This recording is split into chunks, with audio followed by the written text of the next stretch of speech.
एक घने जंगल में रामू नाम का एक गरीब लकड़हारा रहता था। वह अपनी पत्नी और 2 छोटे बच्चों के साथ एक छोटी सी झोपड़ी में रहता था। रामू बहुत ईमानदार और मेहनती था। वो हर दिन जंगल में लकड़ी काटने जाता और उसे बाजार में बेचकर अपने परिवार का पालन पोषण करता था।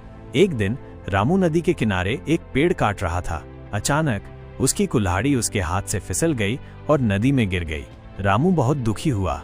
वो जानता था कि कुल्हाड़ी के बिना वो लकड़ी नहीं काट पाएगा और अपने परिवार के लिए भोजन नहीं जुटा पाएगा। रामू नदी के किनारे बैठकर रोने लगा। तभी नदी में से एक जलपरी प्रकट हुई। उसने रामू से पूछा, तुम क्यों रो रहे हो? रामू ने जलपरी को अपनी कहानी बताई। जलपरी को उस पर दया आ गई। उसने कहा, चिंता मत करो, मैं तुम्हारी कुल्हाड़ी वापस ला दूंगी। जलपरी नदी में डुबकी लगाई और एक सोने की कुल्हाड़ी लेकर बाहर आई। उसने रामू से पूछा, क्या ये तुम्हारी कुल्हाड़ी है? रामू ने कुल्हाड़ी को देखा और कहा, नहीं, ये मेरी कुल्हाड़ी नहीं है, मेरी कुल्हाड़ी तो लोहे की है। जलपरी फिर से नदी में डुबकी लगाई और एक चांदी की कुल्हाड़ी लेकर बाहर आई। उसने रामू से पूछा, क्या ये तुम्हारी कुल्हाड़ी है? रामू ने कुल्हाड़ी को देखा और कहा, नहीं, ये भी मेरी कुल्हाड़ी नहीं है, मेरी कुल्हाड़ी तो लोहे की है।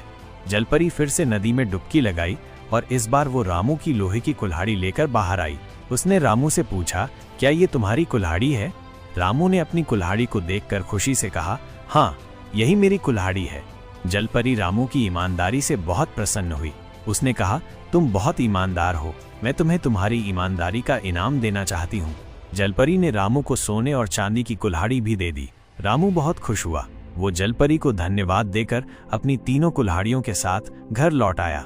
रामू ने अपनी पत्नी और बच्चों को सारी कहानी सुनाई। वे सभी बहुत खुश हुए।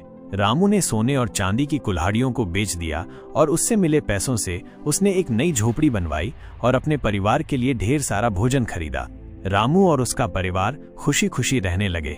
रामू ने अपनी ईमानदारी और मेहनत से अपने परिवार को खुशहाल बना दिया। ये कहानी हमें सिखाती है कि हमें हमेशा ईमानदार और मेहनती होना चाहिए। हमें कभी भी लालच नहीं करना चाहिए और हमेशा दूसरों की मदद करनी चाहिए।